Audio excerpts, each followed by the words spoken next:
Hello teacher လေးလို့ page ကနေကြိုဆိုပါရစေဒီနေ့ speaking conversation တွေမှာသုံးလို့ရမယ့် phrases လေးတွေမျှဝေပေးသွားမှာဖြစ်ပါတယ်သိရသားနဲ့မသိကြအောင်ဆောင်နေယူကြအောင်ဆောင်နေဒီလိုခါမျိုးတွေမှာဆိုရင်တော့ဒီအောက်ကဖော်ပြပေးထားတဲ့ phrases လေးတွေကိုသုံးပြီးတော့မှ core conversation မှာပြောလို့ရပါမယ်ဥပမာ don't play dumb be silent ဖြစ်တယ်Don't play dumb. Don't pretend you don't know. မသိကြအောင်ဆောင်မနေနဲ့ pretend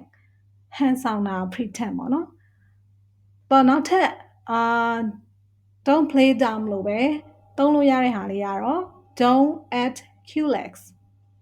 သူလည်းတူတူပဲအရန်ရိုးသားကြအောင်မသိကြအောင်ဆောင်မနေနဲ့ဆိုတဲ့အဓိပ္ပာယ်ပေါ့နော်။ Don't pretend to be innocent or unaware. So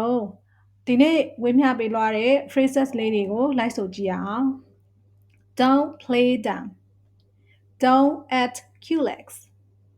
ဆိုတော့တငယ်ချင်းတွေနဲ့ပဲဖြစ်ကားပြောရင်ပဲဖြစ်ဖြစ်တရားရောက်ကကိုကိုလာပြီးတော့မှစနောက်ပြီးတော့ပဲဖြစ်ပေါ့နော်ယူကြအောင်ဆောင်ပြီးတော့မှမသိပါဘူးဆိုပြီးတော့လိန်ပြောနေရပဲဖြစ်